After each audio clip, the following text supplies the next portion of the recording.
কৃষ্ণ হরে কৃষ্ণ কৃষ্ণ কৃষ্ণ হরে হরে হরে রাম রাম রাম হরে হরে। আজকে আমরা চৈতন্য চরিতামৃতের আদি লীলার চতুর্থ পরিচ্ছেদ, তাই তো? চতুর্থ পরিচ্ছেদ 1 নম্বর শ্লোক থেকে তো। তার মধ্যে এখানে প্রভুপাদ কিছু সংক্ষিপ্ত মানে অধ্যায়ের একটা সংক্ষিপ্ত আলোচনা করেছেন, সেটা আমরা পড়ি না। তবে আমি দেখলাম এই চতুর্থ অধ্যায়ে 270 কি 80 শ্লোক আছে। তো এটা কোনো মতেই একটি ক্লাসে সম্ভব নয়। হ্যাঁ, এটা অন্তত আমার গতিতে যদি আপনারা চলেন, আপনারা তো জানেন আমার ফর্মুলাটা কি, স্লো বাট শিওর। বুঝবো অল্প, খাবো অল্প, কিন্তু একেবারে হজম করে করে। তো সেটাই আমরা চেষ্টা করছি। আমি আজকে যতটুকু পারি আমি আলোচনা করব, পরবর্তী আপনারা ধাপে ধাপে এগিয়ে যাবেন।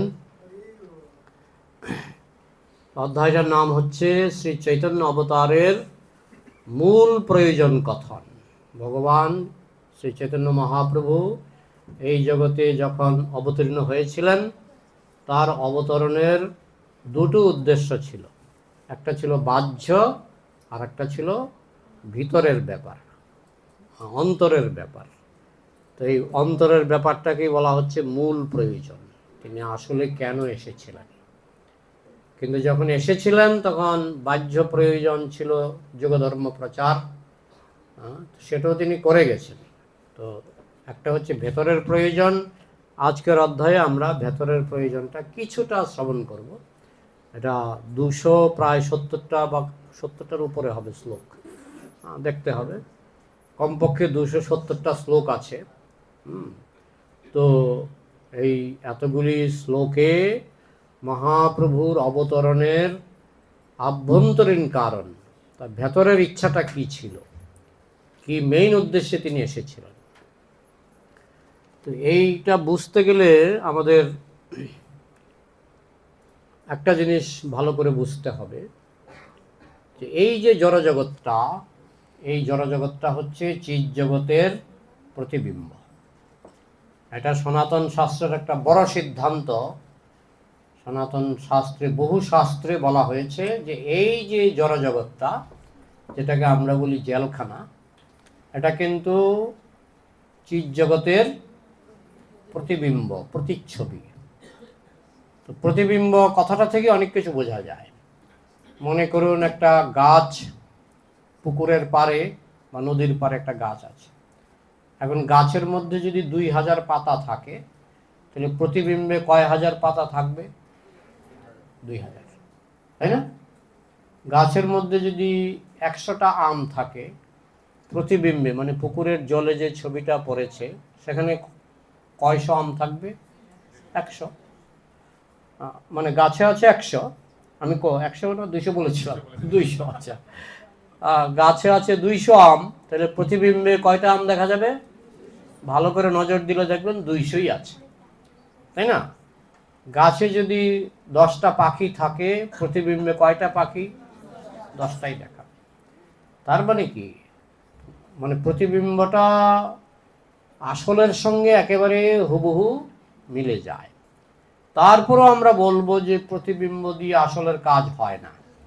আপনার যখন আম খাওয়ার ইচ্ছা হয়, আপনি কি প্রতিবিম্বের আমটা খাবেন না গাছের আমটা খাবেন? এখন আমরা পড়ে গেছি প্রতিবিম্বের জগতে।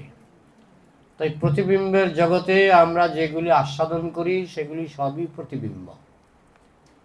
এমনকি আমাদের যে দেহটা, পুরুষ দেহই বলুন, নারী দেহই বলুন, এসব প্রতিবিম্ব, চিৎ জগতের প্রতিবিম্ব। চিৎ জগতে যা কিছু আছে জড়জগতে সব আছে। চিৎ জগতে পাহাড় আছে, জড়জগতে পাহাড় আছে। চিৎ জগতে নদী আছে, জড়জগতে নদী আছে। মানে সেখানে যা কিছু আছে, ময়ূর, চিৎ জগতে ময়ূর আছে, জড়জগতে ময়ূর আছে, চিৎ জগতে বাঘ আছে, জড়জগতে বাঘ আছে। পার্থক্যটা কি? পার্থক্যটা হলো, প্রভুপাদ দৃষ্টান্ত দিয়ে বুঝিয়েছেন যে সন্দেশ দিয়ে আপনি একটা বাঘ বানালেন, বা সন্দেশ দিয়ে আপনি সাপ বানালেন, সন্দেশের সাপ পারা যায় না? সন্দেশ দিয়ে পারা যায়। আবার সন্দেশ দিয়ে আপনি একটা আম বানালেন, কেমন? এখন সন্দেশের আমটা বেশি মিষ্টি না সন্দেশের যে সাপ সেটা বেশি মিষ্টি? হ্যাঁ, সেম সেম। তো চিৎ জগতের সিংহ আর জড়জগতের সিংহের মধ্যে পার্থক্য হচ্ছে, জড়জগতের সিংহটা হচ্ছে নকল। প্রভুপাদ আরও দৃষ্টান্ত দিয়েছেন, যেমন অনেক কাপড়ের দোকানের সামনে প্লাস্টিকের ছেলে, প্লাস্টিকের মেয়ে আছে না, কাপড় চোপড় পরিয়ে দাঁড় করিয়ে রাখে। হ্যাঁ, ওরা ভালো জানে। কি কুইন? মেডি কুইন। আচ্ছা, যাই হোক, আমি এসব জানি না, তবে এইটুকু জানি এগুলি প্লাস্টিকের, তাই না? প্লাস্টিকের খুব সুন্দর করে পোশাক পরিয়ে রেখে দেয়, মানে পোশাক বিক্রি করার জন্য মানুষ যাতে প্লাস্টিকের মূর্তিগুলি দেখে আকৃষ্ট হয়, তাই না? এখন প্লাস্টিকের তো প্লাস্টিকেরই, এটা তো আর আসল নয়, তাই না? এখন মনে করুন একটা ছেলের মূর্তি খুব সুন্দর হয়ে গেল, বা একটা মেয়ের মূর্তি, প্লাস্টিকের মূর্তি খুব সুন্দর হয়ে গেল, আপনি কি মানে সেটাকে জীবন্ত বলে গ্রহণ করবেন? কোনো মতেই না, কারণ এটা তো প্লাস্টিকের। তো প্রভুপাদ বলছেন এমনকি আমাদের যে দেহটা এই জগতে, কি নারী কি পুরুষ, এই সবটাই প্লাস্টিকের মতোই। এটা আমরা বুঝতে পারি না, কারণ এই প্লাস্টিকের ভিতরে আত্মা ঢুকে আছে, আত্মা প্রবেশ করে আছে বলে আমরা বুঝতে পারি না। কারণ আত্মার গুণে, আত্মার শক্তিতে এই প্লাস্টিক নড়াচড়া করছে, বুঝেছেন? মৃত্যুর সময় কি হয়, আত্মাটা এই প্লাস্টিক থেকে আলাদা হয়ে যায়, তখন আমরা বুঝতে পারি এটা প্লাস্টিকই ছিল। বোঝা গেল? প্লাস্টিক মানে রক্ত মাংসের জড় বস্তু, প্লাস্টিকটা তো একটা জড় বস্তু। কিন্তু এই প্লাস্টিক কখনো আমাদেরকে তৃপ্ত করতে পারে না। এই সংসারে যা কিছু আমরা দেখতে পাচ্ছি সবই ডুপ্লিকেট, সবই জেরক্স। কথা বলো না, সবই জেরক্স, হ্যাঁ, অরিজিনাল নয়। তাহলে প্লাস্টিকই যদি আমাদের কাছে এত সুন্দর লাগে, তাহলে অরিজিনালটা কেমন লাগবে? চিৎ জগতে গেলে অরিজিনাল নারী, অরিজিনাল পুরুষ, অরিজিনাল খাবার দাবার, সব অরিজিনালগুলি সব সেখানে। চিৎ জগতে অরিজিনাল আম পাওয়া যায়, আমরা যেটা পাই এটা কিন্তু প্লাস্টিকের আম, কিন্তু যেহেতু আম গাছের ভিতরে আত্মা ঢুকে আছে, তাই ওই প্লাস্টিকের আমের মধ্যে আমরা একটা স্বাদ পাই। আত্মা এত সুস্বাদু, আত্মা যেখানেই প্রবেশ করবে সেটাকেই সুস্বাদু করে দেবে। হ্যাঁ, আত্মা এত সুন্দর, আত্মা যেখানেই প্রবেশ করবে সেটাকেই সুন্দর বানিয়ে দেবে, সেটা প্লাস্টিক হোক আর যাই হোক। তো এই সংসারে জড়বস্তুর ভিতরে আত্মা ঢুকে আছে, তো যার ফলে জড়বস্তুগুলি আমাদের কাছে ভালো লাগে। তো কেউ যখন মারা যায়, বিশেষ করে আপনজন, তখন আমাদের খুব কষ্ট হয়। কিন্তু প্লাস্টিকটা তো আমার সামনেই আছে, মারা যাওয়ার পরে প্লাস্টিকটা তো আমার সামনেই থাকে না, যতক্ষণ আমরা এটাকে পুড়িয়ে না ফেলি ততক্ষণ এটা সামনেই থাকে। হ্যাঁ, কিন্তু আমরা কাঁদি কার জন্য?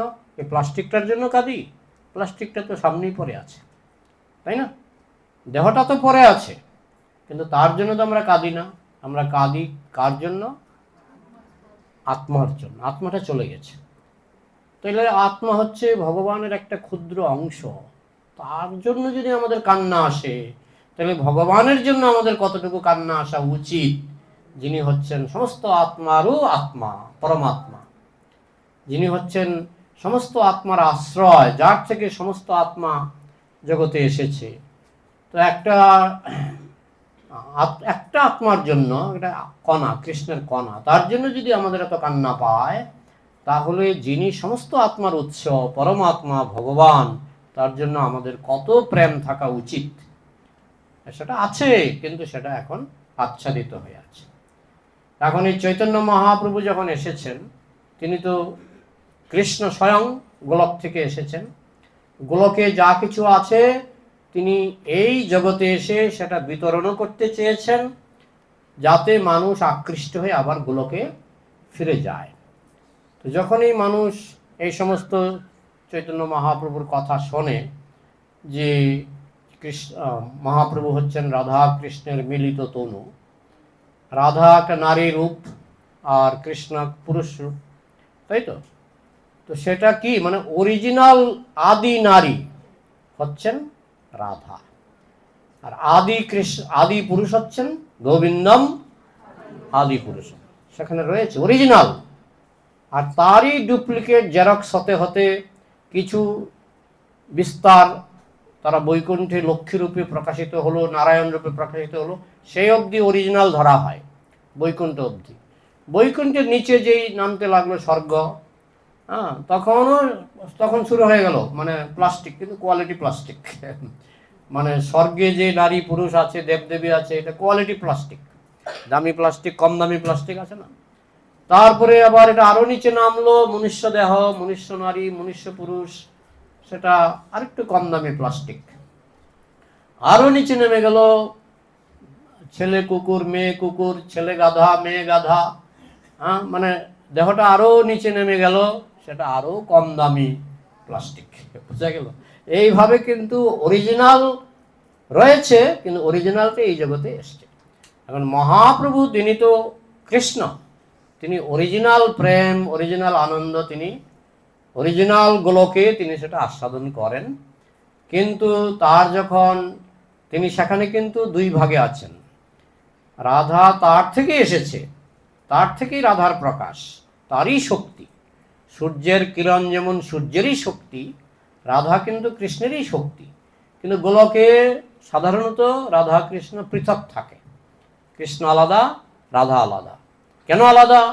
কারণ আলাদা না হলে কি যে কোনো আনন্দ, হ্যাঁ, আমার রসগোল্লাটা যখন পেটে চলে যায় ঠিক আছে, তৃপ্তি লাগে, কিন্তু এটা যদি আলাদা না থাকতো আমি কি এটা মুখে দিয়ে কোনো স্বাদ পেতাম? এটা আলাদা আছে বলেই আমি মুখে তুলে এটা মুখে দিলে স্বাদ লাগে। তো তারা আলাদা কেন হয়েছে? একজন আরেকজনকে আস্বাদন করবে। কিন্তু আমরা যখনই শুনি তখন আমরা তো আমাদের অভিজ্ঞতা তো প্লাস্টিকের অভিজ্ঞতা, আর প্লাস্টিক মাঝে মধ্যে ছিঁড়ে যায়, প্লাস্টিক মাঝে মধ্যে বুঝতে পারছেন প্লাস্টিকের কিছু কিছু সমস্যা থাকে।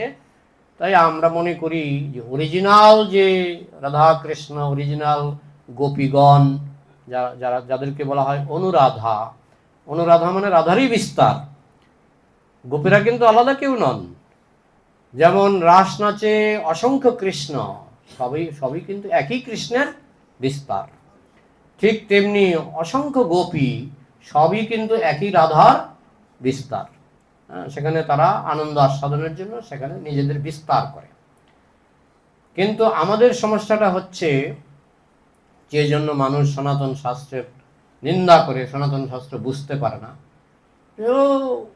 মানুষের এই কাণ্ড কারখানাগুলি ভগবানও করে, কিন্তু তারা বুঝতে পারে না সেটা অরিজিনাল। সেটা যদি অরিজিনাল না হতো তাহলে এই জগতে প্রতিবিম্বটা কোথা থেকে এলো? এটা কি শূন্য থেকে এসছে? আমাদের সনাতন শাস্ত্র বলে না, গোলক আছে, বৈকুণ্ঠ আছে, তারই প্রতিবিম্ব। যেমন স্বর্গে বিশেষ করে বৈকুণ্ঠের প্রতিবিম্ব। নারায়ণের কয় হাত? 4 হাত। স্বর্গের বেশিরভাগ দেবদেবী এরকম 4 হাত। বেশিরভাগ দেবদেবী আছে না, বেশিরভাগই 4 হাত, 2 হাতও আছে, কিন্তু 4 হাত বেশিরভাগ।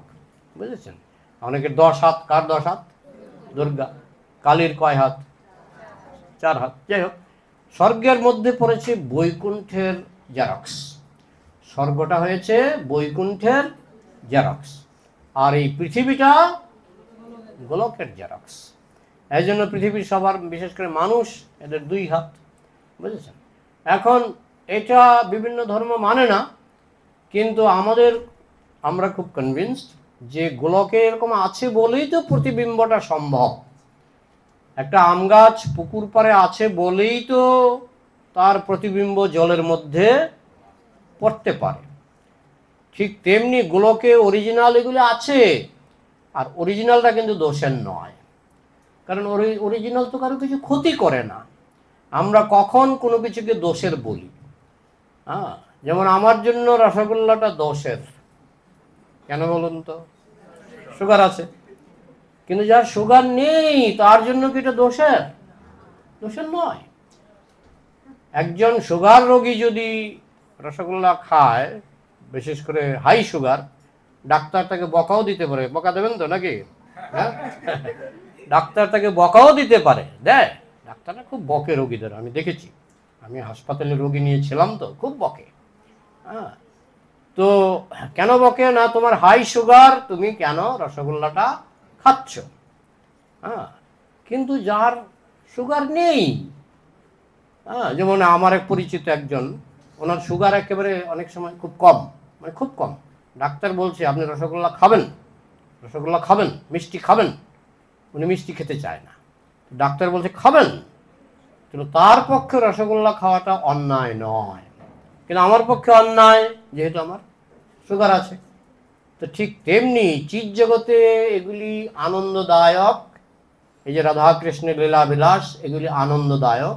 এগুলি এমন নয় যে রাধার স্বাস্থ্য খারাপ হয়ে গেল, কৃষ্ণের স্বাস্থ্য খারাপ হয়ে গেল। এমন নয় যে রাধার মানে কোনো সমস্যা হলো, যে তিনি গর্ভবতী হয়ে তাকে মানে অবৈধ সন্তান গর্ভপাত করতে হলো, এরকম শুনেছেন? এই যে কৃষ্ণের লক্ষ লক্ষ গোপী, তাদের সঙ্গে যে কৃষ্ণ নাচ করেছেন, তাদের কারো কোনো ক্ষতি হয়েছে? কারো কোনো ক্ষতি হয়েছে না? স্বাস্থ্যের ক্ষতি? হ্যাঁ, বলতে পারেন তারা তো কান্না করছে। হ্যাঁ, সেটাকে বলা হয় আনন্দ ক্রন্দন। প্রেমের একটা খুব গুরুত্বপূর্ণ অঙ্গ হচ্ছে ক্রন্দন। হ্যাঁ, যেমন আমি বললাম যে মানুষ মারা গেলে আমরা কাঁদি কেন? প্রেম আছে বলেই কাঁদি। ঠিক তেমনি চিৎ জগতে শুধুই প্রেম, এটার নাম দিতে পারেন প্রেমলোক। এক একটা লোকের এক একটা নাম থাকে। এখন সেই প্রেমলোকের সর্বোচ্চ সম্পদ হচ্ছে রাধা কৃষ্ণের প্রেম। এবং এই গোপী বলুন আর কৃষ্ণের বিস্তার বলুন, কৃষ্ণের বিস্তার কৃষ্ণ, রাধার বিস্তার অনুরাধা, গোপীরা। তো সেই যে প্রেমটা, সেটা তারা আলাদাভাবে আস্বাদন করছেন, রাধা আলাদা, কৃষ্ণ আলাদা। কিন্তু এই জড়জগতে তিনি এসেছিলেন একসঙ্গে, রাধা কৃষ্ণ মিলিত তনু। বলছে গায়ের রংটা রাধার ছিল।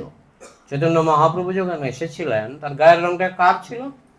রাধার। আর অন্তরটা ছিল রাধার ভাব, রাধার ভাব। এইভাবে তিনি দুটো ব্যক্তি, রাধা কৃষ্ণ, একসঙ্গে মিলে হলেন চৈতন্য মহাপ্রভু। এবং উদ্দেশ্যটা হচ্ছে, যেটা গোলকে তিনি আলাদাভাবে আস্বাদন করছেন, রাধা আলাদা, কৃষ্ণ আলাদা, এই জড়জগতে তিনি এসেছেন সেটাকে একসঙ্গে বোঝার জন্য। কারণ এগুলি ব্যাখ্যা হবে এখানে সব, আমি সামারিটা বলছি। কারণ ওই চিৎ জগতে তিনি দেখছেন রাধা আমাকে দেখে 10 গুণ 20 গুণ আনন্দ পাচ্ছে। হ্যাঁ, কৃষ্ণ যতটুকু না রাধাকে দেখে আনন্দ পায়, তার থেকে রাধা কৃষ্ণকে দেখে বেশি আনন্দ পায়। তাই কৃষ্ণের লোভ, জড়জগতে এই লোভ জাগলো, আপনি কিছু করতে পারবেন না। একটা মানুষ, সে যদি জানতে চায়, ঠিক আছে আমাকে এই মহিলা ভালোবাসে, এখন এই মহিলাটা আমাকে কতটুকু ভালোবাসে আমি জানতে চাই, পারবেন? কোনো মতেই পারবেন না। বা কোনো মহিলা যদি জানতে চাই পুরুষ আমাকে কতটুকু ভালোবাসে, কোনো মতেই জানা সম্ভব না, কারণ দুটো আলাদা ব্যক্তি। কিন্তু ভগবানের পক্ষে অসম্ভব কিছুই নাই।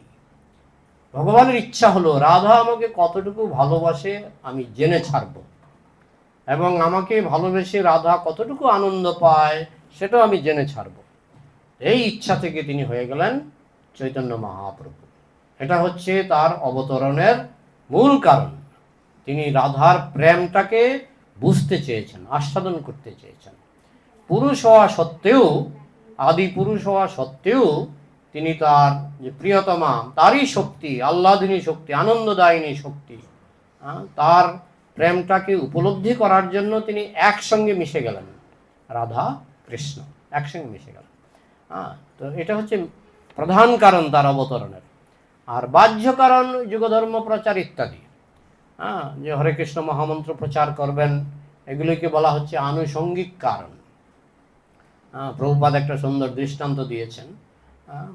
মনে করুন একজন মায়াপুরে এলো, মূল কারণটা কি? যে মায়াপুরে একটু গঙ্গা স্নান করব, একটু রাধা মাধবকে একটু দর্শন করব, এগুলি তো মূল কারণ, তাই না? কিন্তু আপনি দেখলেন গেটের পাশে একজন, এটা আমার দেওয়া দৃষ্টান্ত নয়, প্রভুপাদ দিয়েছেন, গেটের পাশে একজন বড় বড় আমলকি নিয়ে বসে আছে, বড় বড় আমলকি। এই আমলকি আমার জায়গায় পাওয়া যায় না, আমি যেখানে আছি সেখানে এত বড় আমলকি পাওয়া যায় না। আমি কি আমলকি কেনার প্ল্যান করে মায়াপুরে এসেছিলাম? না, কিন্তু আমলকিগুলি দেখে আমার এত পছন্দ হলো, আমাকে এখানে 500 গ্রাম বা 1 কেজি আমলকি আমাকে দিন। তো আমি যদি গিয়ে বলি আমার মায়াপুর ভ্রমণের মেইন উদ্দেশ্য ছিল আমলকি ক্রয় করা, এটা কি হবে উত্তরটা? না, এটা আনুষঙ্গিক। আনুষঙ্গিক বাই চান্স আমলকি দেখেছি, আমার ইচ্ছা হলো। ঠিক তেমনি এখানে বলা হচ্ছে যে মহাপ্রভু যখন এই অন্তরঙ্গ রস আস্বাদন করবার জন্য রাধাকৃষ্ণ মিলিত হয়ে তিনি যখন সিদ্ধান্ত নিলেন যে আমি মহাপ্রভু রূপে চৈতন্যদেব রূপে আমি জগতে অবতীর্ণ হব, সেই সময় ওই ঘড়ির কাঁটা সত্যত্রেতা দাপর কলি, সত্যত্রেতা দাপর কলি ঘুরতে ঘুরতে ঘুরতে কত নম্বর মন্বন্তরে? 7ম মন্বন্তরের এরকম 71 বার ঘুরে না, 71 বার ঘুরে ওই যখন 28 বার ঘুরতে লাগলো, ওই 28 বার ঘোরার দাপর যুগে কৃষ্ণ এসে গেলেন এবং তারপরের কলিযুগে মহাপ্রভু এসে গেলেন। কিন্তু সেই সময়টা ছিল আবার যুগধর্ম প্রচারের সময়, কারণ সত্যযুগে একরকমের ধর্ম, ত্রেতাযুগে একরকমের ধর্ম, এগুলি ভাগবতে লেখা আছে। কলিযুগে হরিনাম সংকীর্তন, এটাও ভাগবতে লেখা আছে। তো মহাপ্রভু এসেছিলেন অন্তরঙ্গ রস আস্বাদন করার জন্য, রাধা প্রেম আস্বাদন করার জন্য। কিন্তু এসে যখন দেখলেন, মানে বুঝতে পারলেন, জানেন উনি তো ভগবান, উনি সবই জানেন যে এখন যুগধর্ম প্রচারের সময়, তাই তিনি অন্তরঙ্গ রসও আস্বাদন করলেন, আবার যুগধর্ম প্রচারও করলেন, একসঙ্গে দুটো কাজ করলেন। তার মধ্যে বলা হয়েছে কিছু কিছু কাজ কৃষ্ণ স্বয়ং করেন, আবার কিছু কিছু কাজ কৃষ্ণের ভেতরে অন্যান্য অবতাররা থাকে। 100 টাকার মধ্যে 5 টাকা, 10 টাকা, 25 টাকা আছে কিনা? সব আছে, কৃষ্ণের ভেতরে সব আছে। আমরা যখন একটা মোবাইল কিনি অনেক সময় লেখা থাকে 2 in 1, বা একটা যন্ত্র, অনেক যন্ত্রে এরকম লেখা থাকে 3 in 1 লেখা থাকে না? তাইলে কৃষ্ণের মধ্যে কি লেখা থাকবে? All in one, all in one. বোঝা গেল? তার মধ্যে কৃষ্ণের মধ্যে নরসিংহদেব আছেন, কৃষ্ণের মধ্যে রামচন্দ্র আছেন, কৃষ্ণের মধ্যে আমরাও তো আছি, কৃষ্ণের মধ্যে আমরা, কিন্তু কৃষ্ণের বাইরে নই। বাইরে করে রেখেছেন।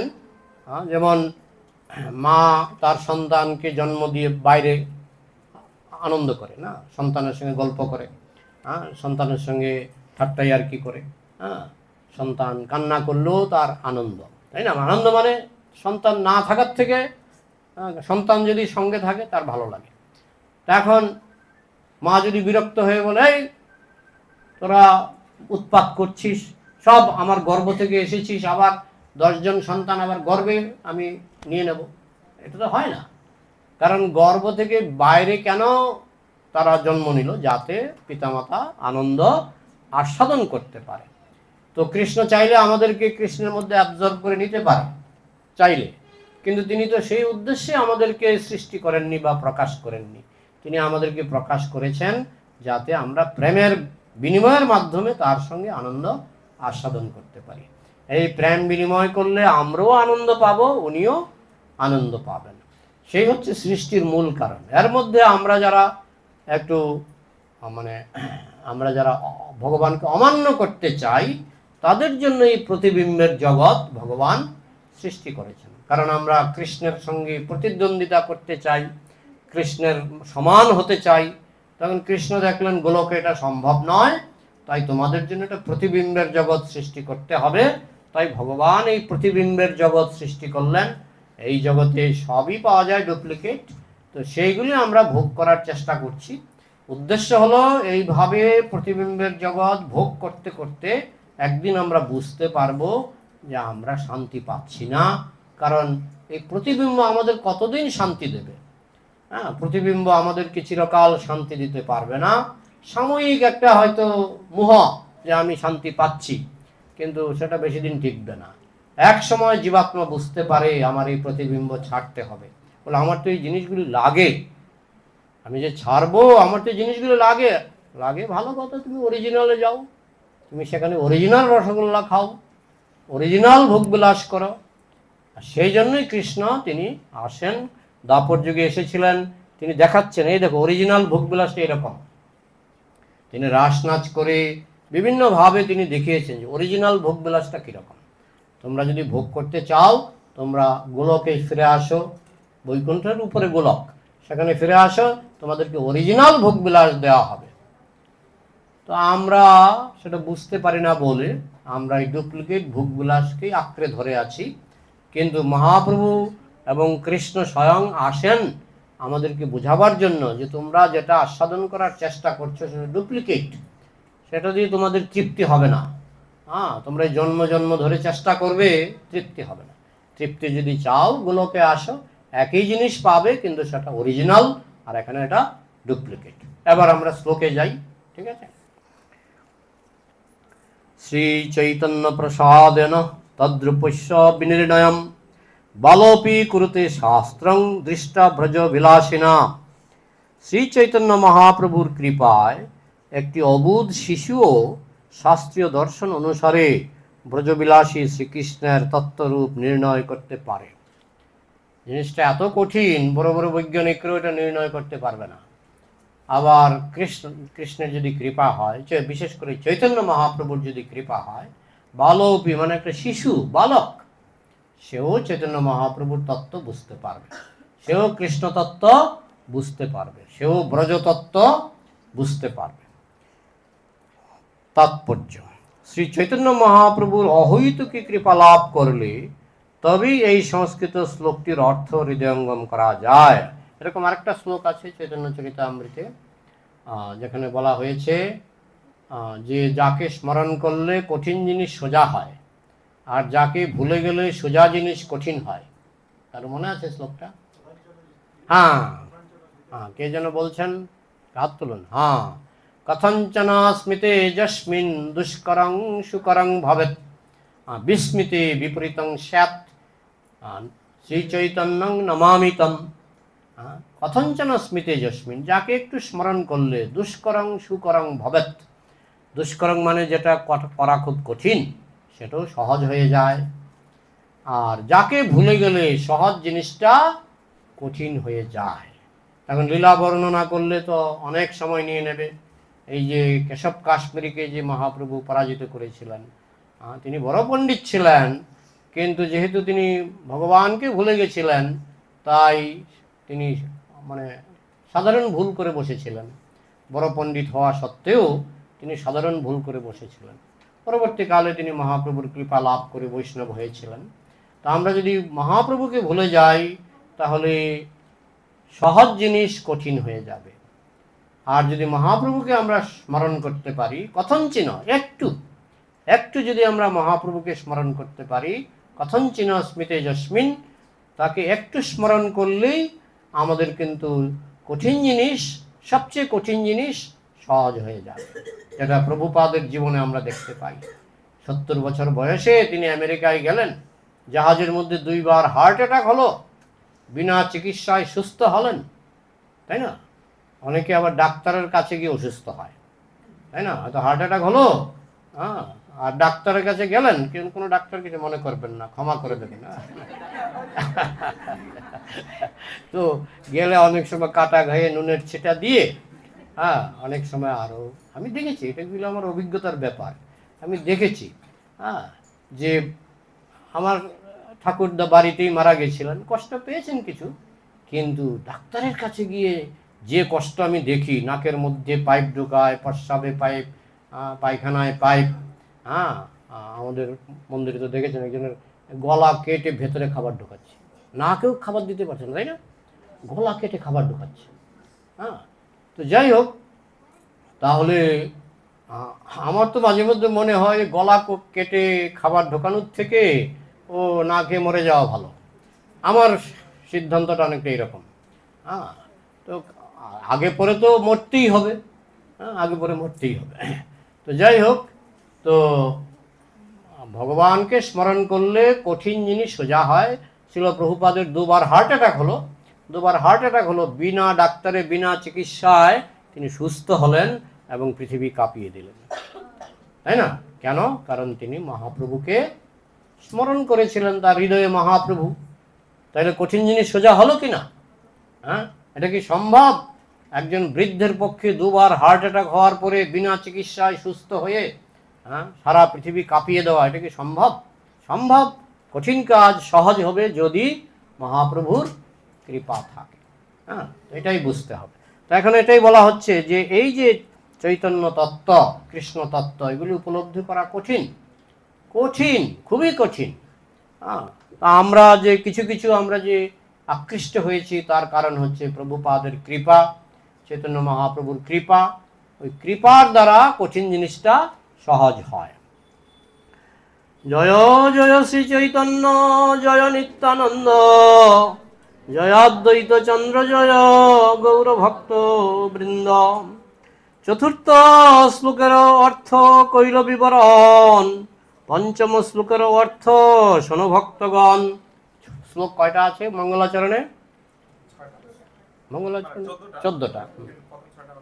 হ্যাঁ, এখন এই তার মধ্যে চতুর্থ শ্লোকের অর্থ বলছেন এখানে। চতুর্থ শ্লোকের অর্থ কইল বিবরণ। চতুর্থ শ্লোক হচ্ছে অনর্পিত চরিং চিরাত করুণয়া অবতীর্ণ কলৌ সমর্পয়তু মুন্নত উজ্জ্বল রসাং স্বভক্তি শ্রিয়ম হরিঃ পুরট সুন্দর অদ্যুতি কদম্ব সন্দীপিত সদা হৃদয় কন্দরে স্ফুরতু বা সচিনন্দন। এটা হয়ে গেছে বলছে। চতুর্থ শ্লোকের অর্থ আমরা আলোচনা করে নিয়েছি। এখন শুরু হচ্ছে পঞ্চম শ্লোক। পঞ্চম শ্লোকটাও বলছি। রাধা কৃষ্ণ প্রণয় বিকৃতির লাধিনী শক্তিরস্মাদ একাত্মনা ববি ভুবি পুরা দেহ ভেদং গতৌ তৌ চৈতন্যাক্ষং প্রকট মধুনা তদ্বয়ম চৈক্যমাপ্তম রাধা ভাব দ্যুতি সুবলিতম নৌমি কৃষ্ণ স্বরূপম। এটা হচ্ছে পঞ্চম শ্লোক এবং এই অধ্যায়ে ষষ্ঠ শ্লোকটা আলোচনা হয়েছে। আমি দেখলাম এই ষষ্ঠ শ্লোকটা আলোচনা হয়েছে। তো যাই হোক, এবার পঞ্চম শ্লোক মানেই রাধাকৃষ্ণ প্রণয় বিকৃতি। বিকৃতি কথাটার অর্থ কি? পারভার্সন, বিকার, বিকার। রাধাকৃষ্ণের প্রেমের বিকার। সবকিছুর একটা বিকার আছে। এক বোতল মদ খেলো, উল্টা পাল্টা কথা বলো তো, না বলো না? উল্টা পাল্টা কথা, এটা বিকার। রাধাকৃষ্ণের প্রেমের বিকার, প্রেমের বিকার, সেটা চৈতন্য মহাপ্রভু আস্বাদন করতে চেয়েছেন, বুঝেছেন? তাই আবার পঞ্চম শ্লোকের অর্থ, মূল শ্লোকের অর্থ করিতে প্রকাশ, অর্থ লাগাইতে আগে করিয়ে আভাস। এই যে চৈতন্য চরিতামৃত লেখা হয়েছে, এটা আমি দেখি মাঝে মধ্যে অনেকটা আধুনিক স্টাইলেই লেখা হয়েছে। কিভাবে?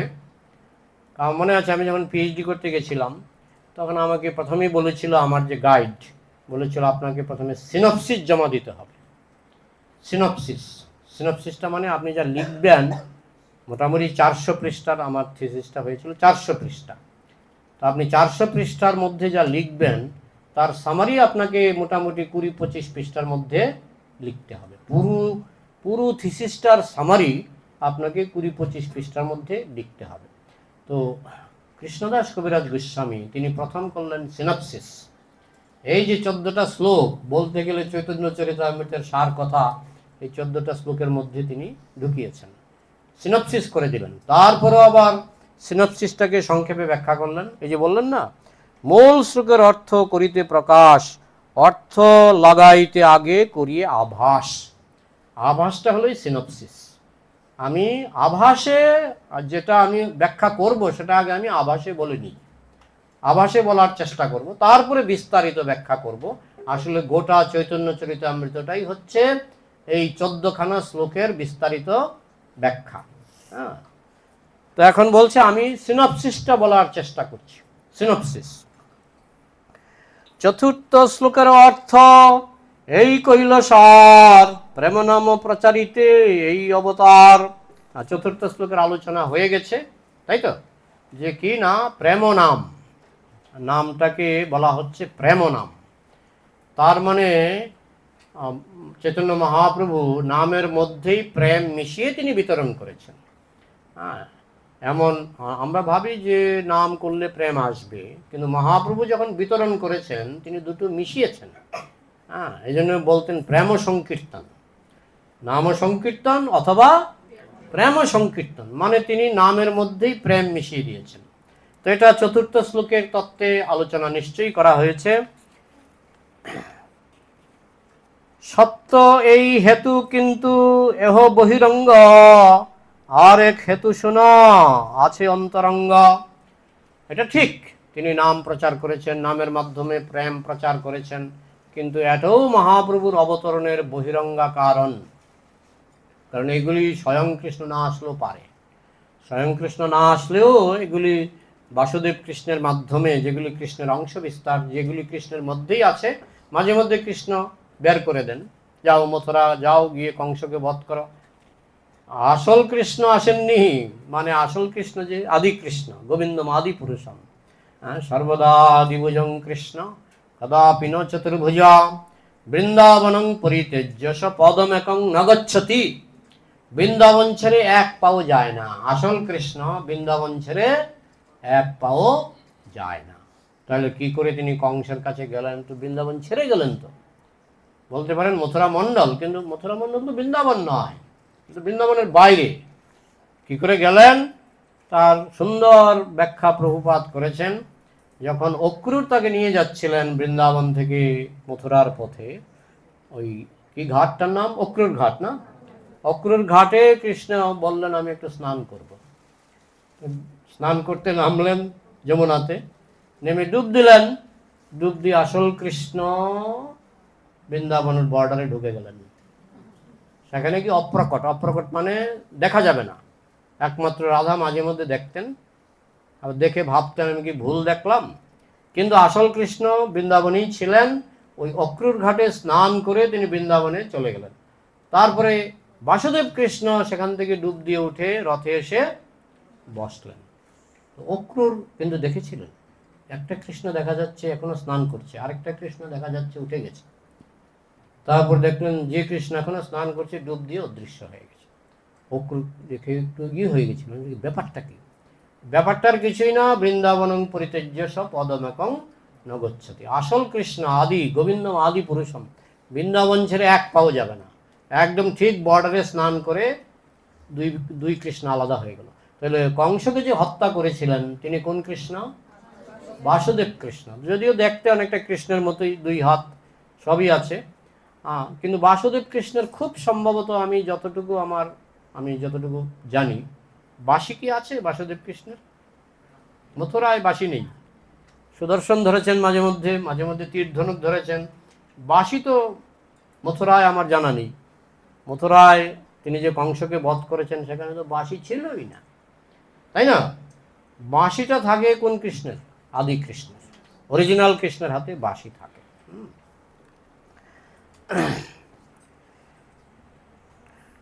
পূর্বে যেন পৃথিবীর ভার হরিবার তাৎপর্য আছে, যদিও সেই কথা সত্য, মানে তিনি যে যুগধর্ম প্রচার করতে এসেছেন কথাটা মিথ্যা নয়, তবে এগুলি হচ্ছে চৈতন্য মহাপ্রভুর অবতরণের বাহ্যিক কারণ।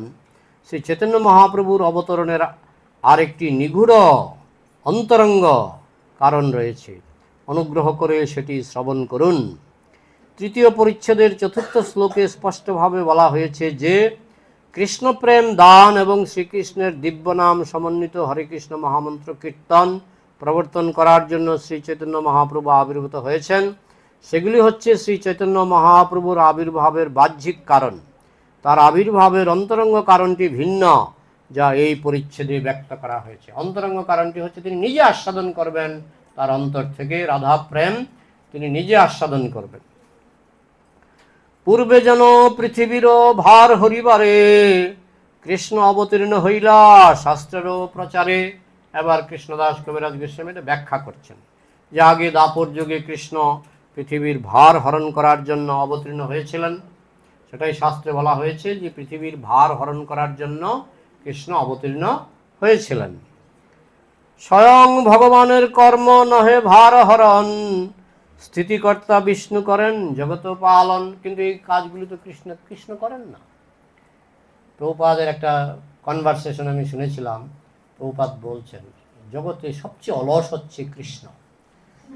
প্রভুপাদ কিন্তু সক্ষরসের ভক্ত। একটা কবিতা আছে না, বৃন্দাবনে লুটুপুটি, হ্যাঁ, একটা কবিতা আছে, হে কৃষ্ণ কবে আবার গোচারণে গিয়ে তোমার সঙ্গে বৃন্দাবনে লুটুপুটি খাবো। তো তাতে অনেকে মনে করেন যে প্রভুপাদ ছিলেন সক্ষরসের ভক্ত, মানে কৃষ্ণের সখা। হ্যাঁ, তো এখানে যেটা বলা হচ্ছে যে পৃথিবীর ভার হরণ করা, হ্যাঁ, সেইটার জন্য কৃষ্ণ আসেন না। কারণ প্রভুপাদের ভাষায় কৃষ্ণ হচ্ছেন সবচেয়ে অলস। কি করে সারাদিন কাজটা কি? সারাদিন কাজটা কি? বাঁশি বাজায় আর গোপীদের সঙ্গে নাচে, আর তো কোনো কাজ নাই। ম্যানেজমেন্ট কে করছে? তার বিস্তার। তিনি যে প্রথমে বিস্তার করলেন বলরাম, বলরাম থেকে বিস্তার হলো প্রথম চতুর্ভুহ, প্রথম চতুর্ভুহের প্রথম সংকর্ষণ থেকে বিস্তার হলো বৈকুণ্ঠের নারায়ণগণ, তারপরে নারায়ণ থেকে আবার দ্বিতীয় চতুর্ভুহ, হ্যাঁ, দ্বিতীয় চতুর্ভুহের দ্বিতীয় সংকর্ষণ থেকে মহাবিষ্ণু, সেখান থেকে মহাবিষ্ণু থেকে জড়জগতের প্রকাশ। হ্যাঁ, তো এইগুলি তো কৃষ্ণ তো আসছেন না। মানে অরিজিনাল কৃষ্ণ যদি তিনি আসেনও, এসেছেন দাপর যুগে, সব দাপর যুগে আসেন না। গত দাপর যুগে তিনি এসেছেন, সেখানে কিন্তু তিনি অরিজিনাল কৃষ্ণ এসেছেন, কিন্তু অরিজিনাল কৃষ্ণ বৃন্দাবন ছেড়ে যাননি। তো পৃথিবীর ভার হরণ কিন্তু অরিজিনাল কৃষ্ণ করতে আসেননি। তার যে বিস্তার বাসুদেব কৃষ্ণ, অরিজিনাল কৃষ্ণের যে বিস্তার বাসুদেব কৃষ্ণ, এইসব কুরুক্ষেত্রী বলুন আর যত অসুর হত্যা করেছেন, হ্যাঁ, এমনকি বৃন্দাবনেও যে অসুরগুলি গিয়েছে, পোতানা, আগাসুর, বকাসুর, মনে হচ্ছে কৃষ্ণ বধ করছেন, কিন্তু কাজগুলি করছেন কৃষ্ণের ভেতরে অবস্থিত বাসুদেব। বাসুদেব কাজগুলি করছেন। হ্যাঁ, কৃষ্ণ হিসেবে তিনি বাসুদেব বিস্তারই করেছেন। এই জন্য বাকি যত কাজ আছে আমার অংশ বিস্তারেরা করবে, আমার তো সময়ই নেই। আমার সময় শুধু বাঁশি বাজানোর আর ভক্তদের সঙ্গে আনন্দ আস্বাদন করা, এছাড়া বাকি সব কাজ, হ্যাঁ, পৃথিবীর ভার হরণ। হ্যাঁ, এখানে বলা হচ্ছে পূর্বে যেন পৃথিবীর ভার হরিবারে কৃষ্ণ অবতীর্ণ হইলা শাস্ত্রের প্রচারে, স্বয়ং ভগবানের কর্ম নহে ভার হরণ।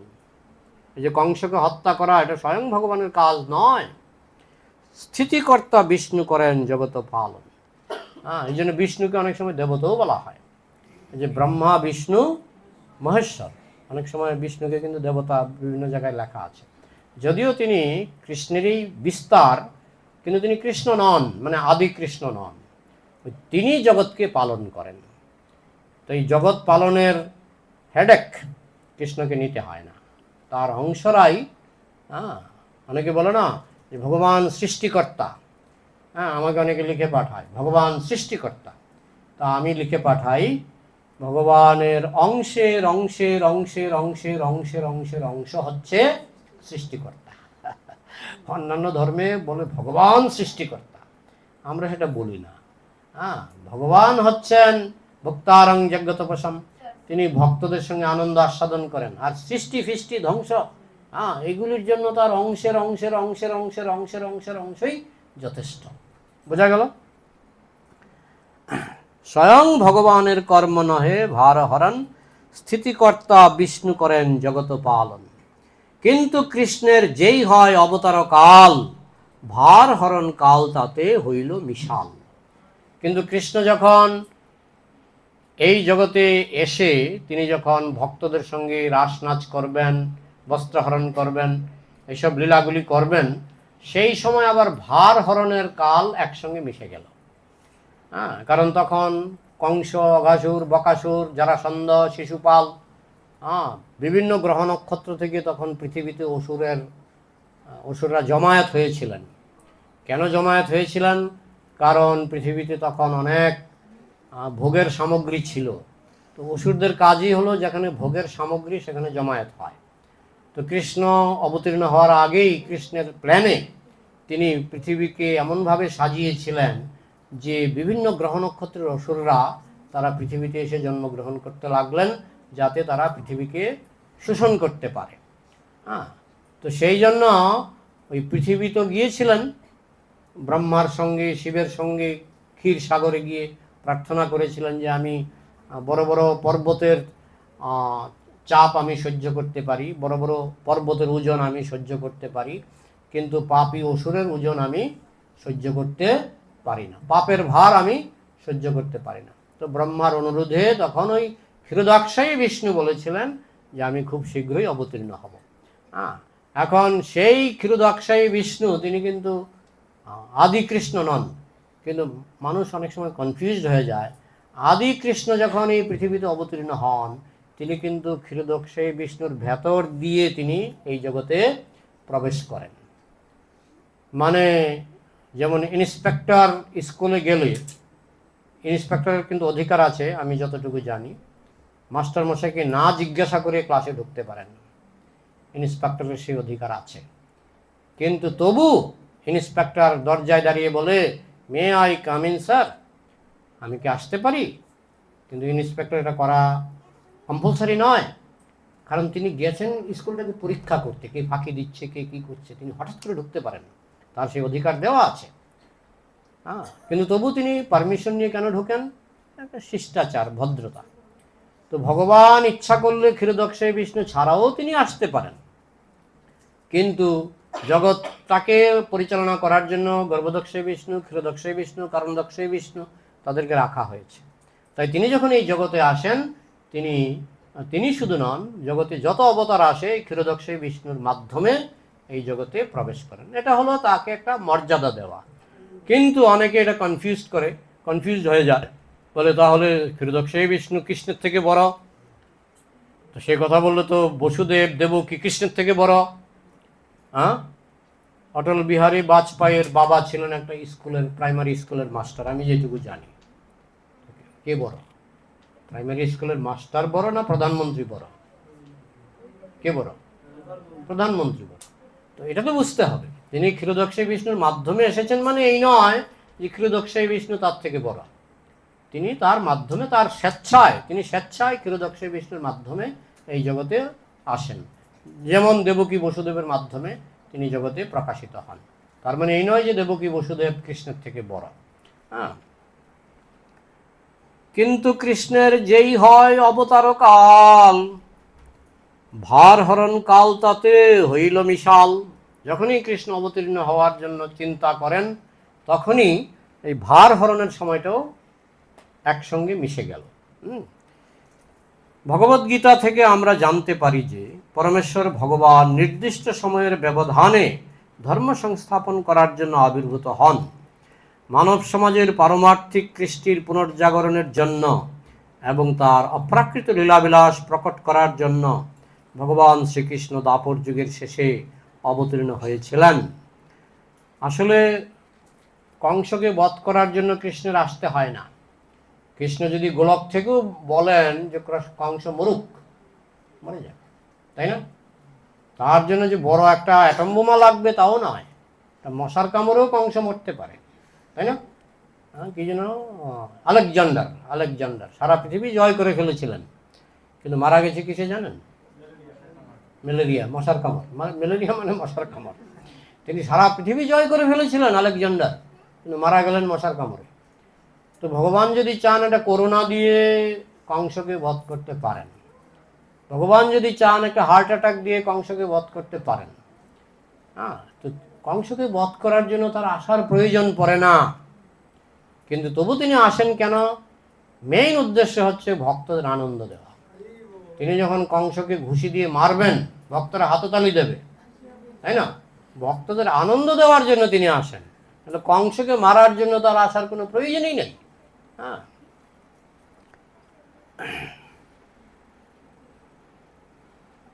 পারমার্থিক কৃষ্টির পুনর্জাগরণের জন্য এবং তার অপ্রাকৃত লীলাবিলাস প্রকট করার জন্য ভগবান শ্রীকৃষ্ণ দ্বাপর যুগের শেষে অবতীর্ণ হয়েছিলেন। জগতের পালনকর্তা বিষ্ণু জগতের ভার হরণের ভারপ্রাপ্ত কর্তা, এবং তিনি হচ্ছেন মূল দেবতা। এই যে আমি একটু আগে বলছিলাম যে অনেক সময় বিষ্ণুকে কি বলা হয়? দেবতা। হ্যাঁ, তিনি হচ্ছেন মূল দেবতা, যিনি জগতের অপসারণ করেন। এই তোমরা কি করছ, সাবধান। হ্যাঁ, কৃষ্ণ যে বলেছেন না যে যদা যদা হি ধর্মস্য গ্লানির্ভবতি ভারত অভ্যুত্থানম অধর্মস্য তদাত্মানং সৃজাম্যহম পরিত্রাণায় সাধুনাং বিনাশায়শ্চ দুষ্কৃতাম ধর্ম সংস্থাপনার্থায় সম্ভবামি যুগে যুগে। তো তার জন্য স্বয়ং কৃষ্ণকে আসতে হয় না, এটা আপনারা নিশ্চয়ই অনেক ক্লাসে শুনেছেন যে স্বয়ং কৃষ্ণকে আসতে হয় না, কিন্তু তিনি আসেন এবং তিনি অনেক সময় ভক্তদেরকে আনন্দ দেওয়ার জন্য তিনি যে পুতনা, অঘাসুর, বকাসুর এদেরকে বধ করেন। ভগবান শ্রীকৃষ্ণ হচ্ছেন আদিদেব, তিনি কিন্তু অপশাসন অপনোদন করার জন্য অবতীর্ণ হন না। তিনি অবতরণ করেন তার লীলাবিলাস প্রদর্শন করানোর মাধ্যমে বদ্ধ জীবদের তার প্রকৃত আলয় ভগবদ্ধামে ফিরিয়ে নিয়ে যাওয়ার জন্য। উদ্দেশ্যটা হচ্ছে তোমরা যারা জেলে আছো, তোমরা জেল থেকে বেরিয়ে আমার ধামে চলে আসো, এই উদ্দেশ্যে ভগবান আসেন। কাছে এসে তিনি একেবারে পার্সোনাল মিটিং করে যে তোমরা দেখো আমি গোলকে কিভাবে থাকি, আর গোলকে গেলে তোমরা কি ধরনের আনন্দ পাবে সেটা তোমরা দেখো। তো এইভাবে তারা কেউ সন্তরসে, কেউ দাস্যরসে, কেউ সখ্যরসে, কেউ বাৎসল্য রসে, কেউ মাধুর্য রসে কৃষ্ণের প্রতি আকৃষ্ট হয় এবং তারা তখন বুঝতে পারে কৃষ্ণ প্রেম কি বস্তু। এবং তখন তারা কৃষ্ণের প্রতি আকৃষ্ট হয়, আকৃষ্ট হয়ে তারা গোলকে যাওয়ার জন্য প্রস্তুত হয়। কিন্তু কৃষ্ণ যদি স্বয়ং না আসেন, ফেস টু ফেস দেখা না হলে ওই শুধু বই পড়ে আর মানে প্রতিনিধি দিয়ে কাজটা সেইভাবে সম্পূর্ণ হয় না। ভক্তদেরকে উদ্ধার করার জন্য এবং কৃষ্ণ ভক্তিকে পরিপুষ্ট করার জন্য ভগবান যুগে যুগে আসেন। তিনি অবতরণ করেন তার লীলাবিলাস প্রদর্শন করানোর মাধ্যমে বদ্ধ জীবদের তাদের প্রকৃত আলয় ভগবদ্ধামে ফিরিয়ে নিয়ে যাওয়ার জন্য। কিন্তু দাপর যুগের শেষে, এই কথা নয়, কিন্তু দাপর যুগের শেষে শ্রীকৃষ্ণ অবতীর্ণ হওয়ার সময় জগতের অপশাসন দূরীকরণের কালও উপস্থিত হলো। মানে স্বয়ং কৃষ্ণ আসবেন আর এদিকে জগতে ধর্ম সংস্থাপনের যে সময়টা, যেটা স্বয়ং কৃষ্ণ ছাড়াও হয়, সেই সময় কিন্তু হয়ে গেল। তাই শ্রীকৃষ্ণ যখন অবতীর্ণ হলেন তখন জগতের পালনকর্তা বিষ্ণু তার মধ্যে প্রবিষ্ট হলেন। যেটা উপমার মাধ্যমে বোঝানো হয়, 100 টাকার মধ্যে 80 টাকা 90 টাকা প্রবিষ্ট হলো। 100 টাকার মধ্যে 80 টাকা প্রবেশ করেছে কিনা? করেছে। ঠিক তেমনি যখন স্বয়ং কৃষ্ণ জগতে অবতীর্ণ হলেন লীলাবিলাস করার জন্য, প্রেম বিতরণের জন্য, তখন এই পালনকর্তা বিষ্ণু তিনিও কৃষ্ণের ভিতরে, তারা সবসময় থাকে কৃষ্ণের ভিতরে। কৃষ্ণের যত অবতার, কৃষ্ণের যত অংশ বিস্তার, যেমন রাস নাচের সময় লক্ষ লক্ষ কৃষ্ণ, সব তো আগে কৃষ্ণের ভিতরেই ছিলেন না, তারা সবসময় কৃষ্ণের অংশ বিস্তারগুলি সবসময় কৃষ্ণের সঙ্গেই থাকে। তাই যখন তিনি অবতীর্ণ হন তখন ওই ভার হরণকর্তা যে বিষ্ণু, পালনকর্তা যে বিষ্ণু, তিনিও তখন সঙ্গে সঙ্গে চলে আসেন। কিন্তু দাপর যুগের শেষে শ্রীকৃষ্ণ অবতীর্ণ হওয়ার সময় জগতের অপশাসন দূরীকরণের কালও উপস্থিত হয়। তাই শ্রীকৃষ্ণ যখন অবতীর্ণ হলেন তখন জগতের পালনকর্তা বিষ্ণু তার মধ্যে প্রবিষ্ট হলেন। কারণ স্বয়ং ভগবান শ্রীকৃষ্ণ যখন অবতীর্ণ হন তার সমস্ত অংশ এবং কলা, কলা মানে কি? বেনানা কি? অংশের অংশের অংশকে বলা হয় কলা। কিছু আছে ডাইরেক্ট অংশ, যেমন রামচন্দ্র বা নারায়ণ, এরা সব ডাইরেক্ট বিষ্ণু তত্ত্ব। 60 কলা পর্যন্ত বিষ্ণু তত্ত্ব। কৃষ্ণের 64 কলা, কলা মানে এখানে গুণ। কলা কথাটার অর্থ বিভিন্ন জায়গায় বিভিন্ন রকম। যখন বলা হচ্ছে 64 কলা মানে 64 গুণ অনন্তভাবে কৃষ্ণের মধ্যে বিরাজমান। 60 কলা পর্যন্ত সব বিষ্ণু তত্ত্ব, মানে এরা সব ভগবান। 60 কলা পর্যন্ত রামচন্দ্র বলুন, বলরাম বলুন, মানে বিভিন্ন যে ভগবানের অবতার আছে, নরসিংহদেব, এদের কৃষ্ণ ছাড়া বলা হচ্ছে সবারই 60 কলা। তার নিচে নামলে মহাদেব শিব, কত কলা? 55 কলা। তার নিচে নামলে ব্রহ্মা, কত কলা? 50। আপনার কত কলা? 50। আমাদেরও 50, সবার 50। তো ব্রহ্মার সঙ্গে পার্থক্য, ব্রহ্মার 50 কলা প্রকাশিত, আমাদের 50 কলা আচ্ছাদিত। নাহলে আমরা সবাই ব্রহ্মার সমান। যেমন একটা চুম্বক, 100 গ্রাম চুম্বক মাটির নিচে চাপা পড়ে আছে, তার তো শক্তি প্রকাশ পাবে না। তো আমাদের ব্রহ্মার সমান শক্তি, কিন্তু মায়া মাটির নিচে আমরা চাপা পড়ে আছি। বোঝা গেল? পূর্ণ ভগবান অবতরে যেই কালে, আর সব অবতার তাতে আসি মিলে। যখন পূর্ণতম ভগবান কৃষ্ণ যখন জগতে আসেন, অন্যান্য যারা অংশ বিস্তার তারাও তার দেহের মধ্যে, চিন্ময় দেহের মধ্যে থাকেন। হ্যাঁ, তাতে আসি মিলে, হ্যাঁ, তারাও তার মধ্যে মিশে থাকে। বোঝা গেল? তা এখন পাঠের সময় কটা থেকে কয়টা? হ্যাঁ, কটা বাজে? হ্যাঁ, 8:30 বেজে গেছে। এবার প্রশ্ন উত্তর নাকি? তাহলে আমি 10 নম্বর শ্লোক পর্যন্ত শ্রবণ করলাম। এটা রসের সাগর। চৈতন্য চরিতামৃত যে কি বস্তু, প্রভুপাদ বলেছেন যে আমাদের মাধ্যমিক হচ্ছে গীতা, কলেজ হচ্ছে ভাগবত, আর পিএইচডি হচ্ছে চৈতন্য চরিতামৃত। প্রভুপাদকে একজন বলছিল যে রসগোল্লা হচ্ছে সুইট অফ বেঙ্গল। প্রভুপাদ বলছেন না, রসগোল্লা সুইট অফ বেঙ্গল নয়। সুইট অফ বেঙ্গল হচ্ছে, যদিও কোর্টে সুইট অফ বেঙ্গল কিন্তু রসগোল্লা, তাই না? কোর্টে কিন্তু পাশ করেছে। প্রভুপাদ বলছেন না, সুইট অফ বেঙ্গল হচ্ছে শ্রী শ্রী চৈতন্য চরিতামৃত। কেন আমরা কি সুযোগটা নিচ্ছি? আমরা কি সেই সুইট নেওয়ার চেষ্টা করছি? আমাদের যথাসাধ্য, বাংলা আমাদের মাতৃভাষা, তাই অপূর্ব রস এর মধ্যে রয়েছে, কিন্তু চিবিয়ে চিবিয়ে খেতে হবে। হাপুস হুপুস করে তাড়াতাড়ি খেলে বোঝা যাবে না। চিবিয়ে চিবিয়ে খেলে দেখবেন এর ভিতরে শুধু রস আর রস আর রস। আর ওই রসে ডুবলে আর জড়জগতের যে ওই প্লাস্টিকের রস আর বেশি ভালো লাগবে না। এখানেই রাখছি, কারো যদি কিছু প্রশ্ন থাকে আলোচনা করা যায়। আমি এই যে ফিতাটা প্রভু আমি 11 নম্বর শ্লোকে দিয়ে দিলাম, ঠিক আছে? এবার প্রশ্ন, মন্তব্য, উত্তর বলুন। আপনারা মন্তব্য করতে পারবেন। হরে কৃষ্ণ। ভালো আছেন? হ্যাঁ, বলুন।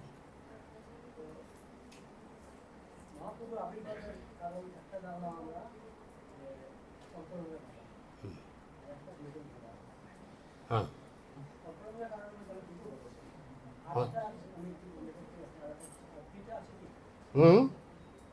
হ্যাঁ, অন্তরঙ্গ কারণটাকে আবার 3 ভাগে দেখিয়েছে। হ্যাঁ, 3 ভাগে এটা আছে। ওই উপরে যে সামারিটা আছে না, পুরো চ্যাপ্টারটা পড়লে 3টা ভাগই আলোচনা হবে, কিন্তু আমি তো মাত্র 10টা শ্লোক পড়লাম। হ্যাঁ, অন্তরঙ্গার ভাবের মধ্যে আবার 3টা এখানে বলা হয়েছে। তার মধ্যে 2টো দেখলাম প্রায় সমান, 1 নম্বরটা আর 3 নম্বরটা প্রায় সমান। কারণ 1 নম্বরে বলা হচ্ছে রাধার ভাব আস্বাদন, 3 নম্বরে বলা হচ্ছে রাধার যে সুখ, সেই সুখটা আস্বাদন। তো আমার কাছে অনেকটা একই রকম মনে হচ্ছে, কিন্তু হয়তো শ্লোক ধরে ধরে পড়লে সূক্ষ্ম পার্থক্যটা বোঝা যাবে। বোঝা গেল? হ্যাঁ, হ্যাঁ,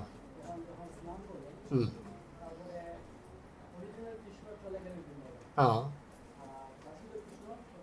মথুরায় গেলেন।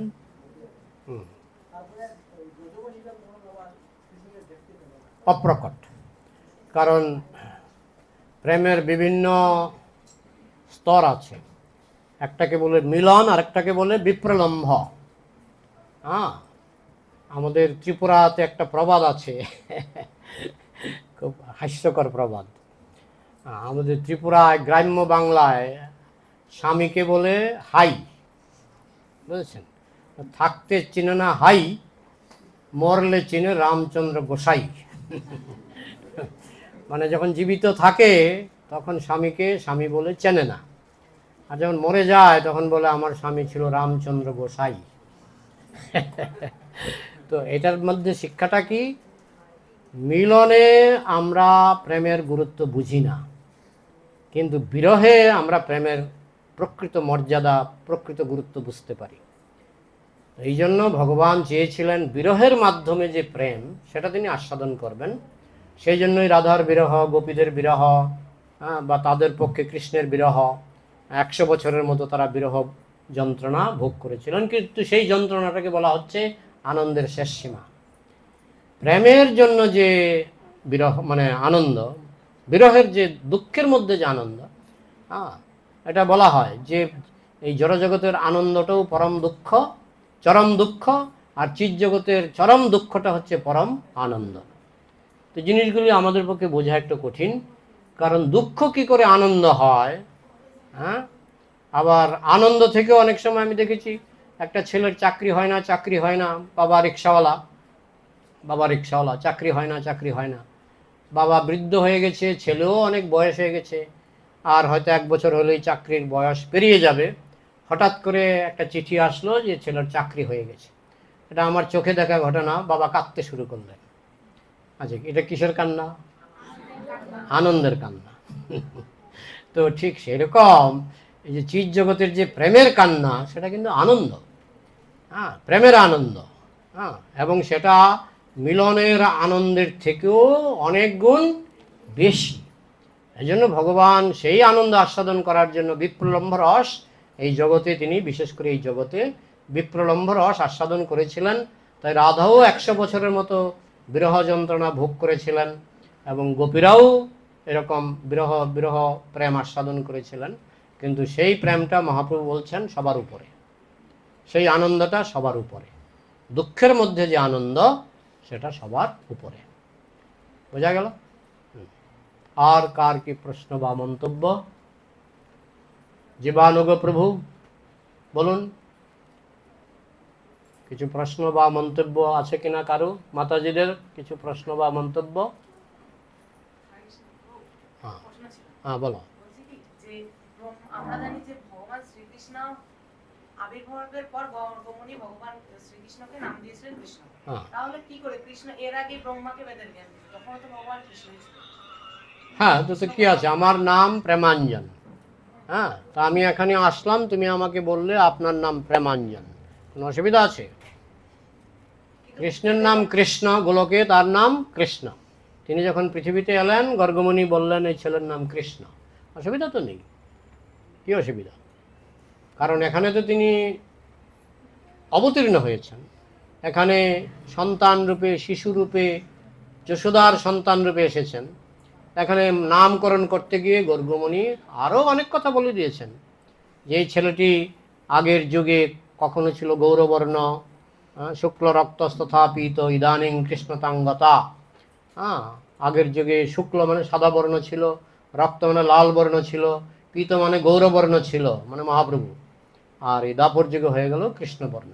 তো উনি তো জড়জগতের হিসাবে তিনি বলে দিলেন, কিন্তু অরিজিনাল কৃষ্ণ চিৎ জগতে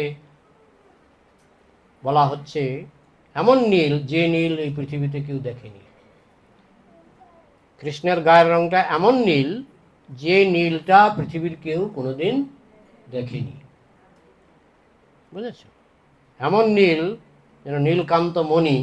নীলকান্ত মণি তো আমরা দেখি, কিন্তু কৃষ্ণের নীলকান্ত রংটা এরকম জ্যোতির্ময়, এবং এটা হৃদয়কে একেবারেই মোহিত করে ফেলে।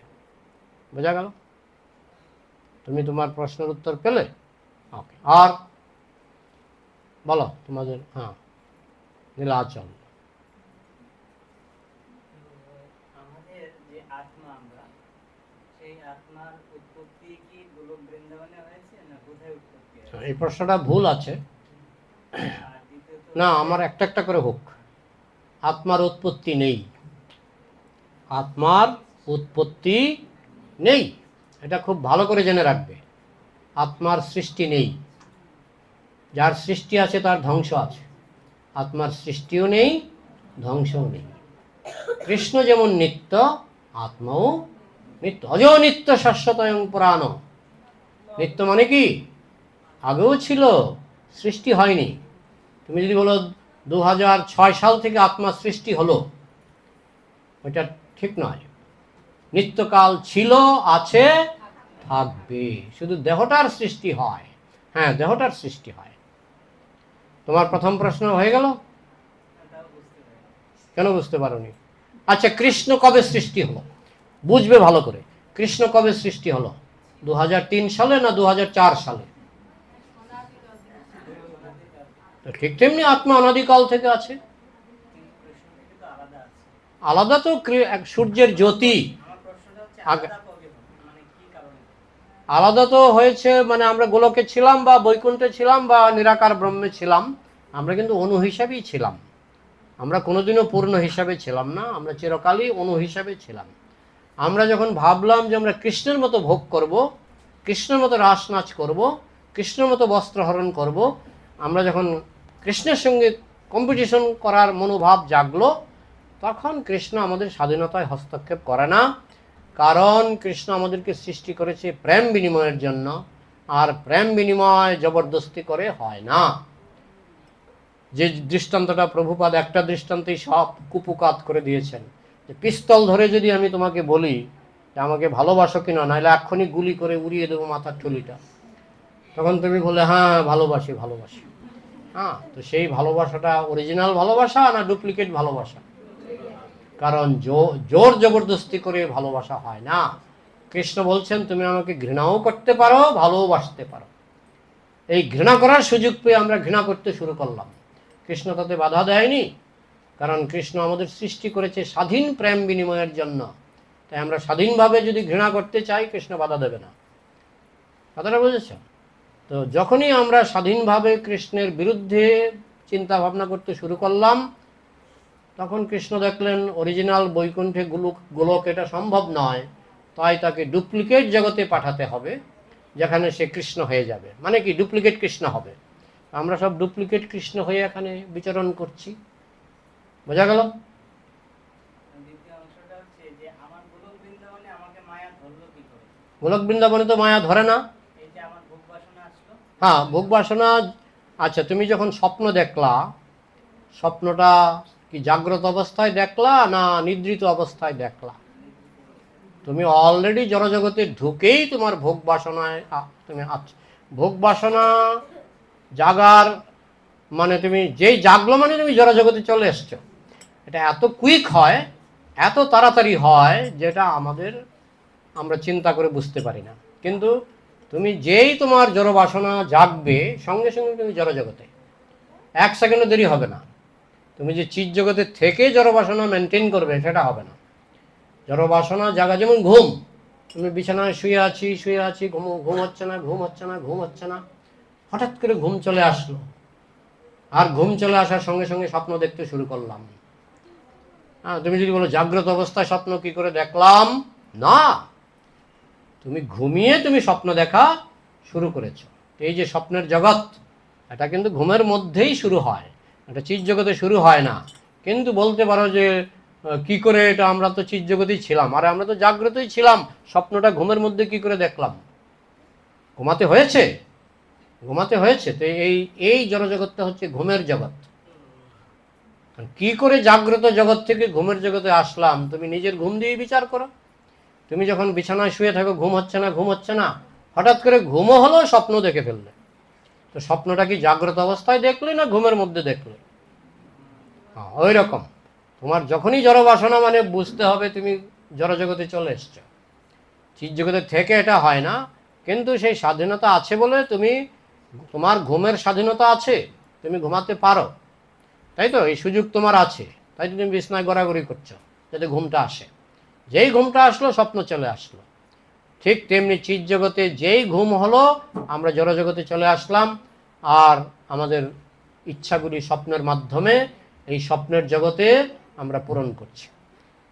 কথাটা বলছি। এখন বলতে পারো চিৎ জগতে কেন ইচ্ছাটা জাগবে? তার কারণ হচ্ছে কৃষ্ণ আমাদের স্বাধীনতায় হস্তক্ষেপ করে না। ওইখানেও করে না। শুধু পার্থক্য এইটুকু, ওইখানে তুমি অপচিন্তা নিয়ে থাকতে পারবে না, কুচিন্তা নিয়ে থাকতে পারবে না। কুচিন্তা জাগার সঙ্গে সঙ্গে তুমি দেখবে, আবিষ্কার করবে, আমি তো জড়জগতে কখন চলে আসলাম। এই জন্যই প্রভুপাদ বলতেন, ফ্রম টাইম ইমমেমোরিয়াল, কখন যে চলে আসলাম আমরা নিজেরাই জানি না, কখন এই জড়জগতে ঢুকলাম। কথাটা বুঝেছ? কিন্তু জিনিসটা অতি সূক্ষ্ম বলে আমাদের হয়তো বুঝতে অসুবিধা হয়, কিন্তু এটাই ঘটনা। আমরা এখন স্বপ্নের জগতে আছি, অন্ধকার জগতে, ঘুমের জগতে আছি। যেই ঘুম জেগে উঠবে, জীব জাগো, গোরা চাঁদ বলে, তখন দেখবে তুমি আবার গোলকে। কথাটা বুঝেছ? ঠিক আছে? আর কি? প্রণাম।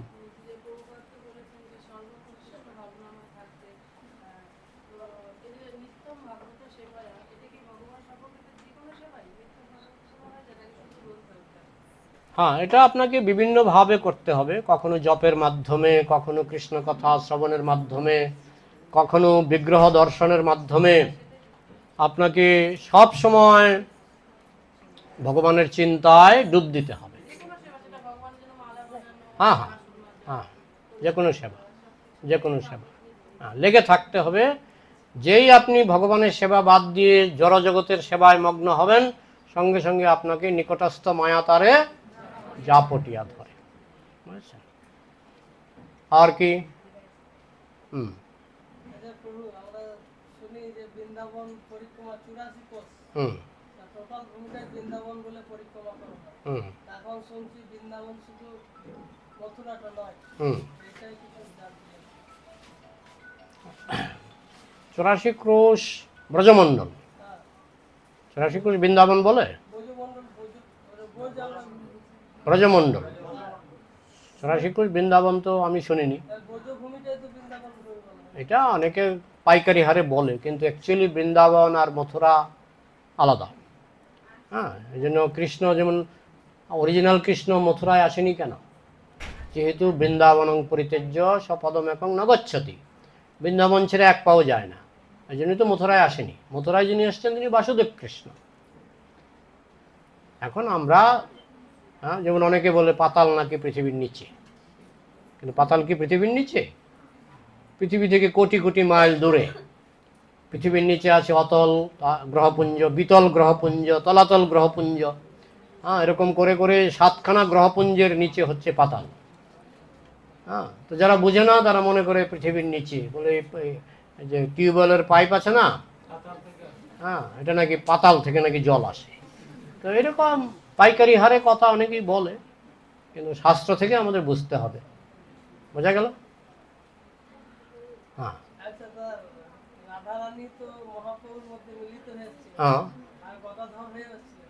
সেটা ভগবানের পক্ষে। তিনি যদি রাস নাচের সময় তিনি যদি কোটি কোটি কৃষ্ণ হয়ে যেতে পারে, তাহলে বলা হচ্ছে কৃষ্ণ গোলকেও আছে, আবার এই জড়জগতেও আছে। এইভাবে রাধারানী গোলকেও থাকবে, আবার এই জড়জগতেও থাকবে। এমন নয় যে গোলকের আসনগুলি খালি হয়ে গেছে। গোলকের নিত্যলীলা তো চলছেই, আবার অনন্তকোটি ব্রহ্মাণ্ডে কৃষ্ণের লীলা চলছে। এখানে এক জায়গায় হয়তো কৃষ্ণের জন্ম হলো, আরেক ব্রহ্মাণ্ডে কৃষ্ণ হামাগুড়ি দিচ্ছে, আরেক ব্রহ্মাণ্ডে কৃষ্ণ মাখন চুরি করছে। তো এই লীলাগুলি কিন্তু কনস্ট্যান্ট। যেমন সূর্য জাপান থেকে ভারতের বাংলাদেশের দিকে আসে, ভারতের দিকে আসে। জাপান থেকে যদি 1 ইঞ্চি পিছিয়ে যায়, ভারতের দিকে 1 ইঞ্চি এগিয়ে আসে। ঠিক তেমনি এক ব্রহ্মাণ্ডের একটা লীলা 1 ইঞ্চি পিছিয়ে গেলে অন্য ব্রহ্মাণ্ডে 1 ইঞ্চি প্রকাশিত হয়ে যায়। ব্যাপারটা বোঝা গেল? এই জন্য বলো নিত্যলীলা। ঠিক আছে? আর কারো কিছু প্রশ্ন? তাহলে প্রভু সমাপ্তি ঘোষণা করুন। শিলা প্রভুপাদ কি। প্রভু, আপনার উপস্থিতি আমাদের মাঝে আমাদের জন্য অনেক অনেক সৌভাগ্যের। আমি শুনেছি গঙ্গা জলে গঙ্গা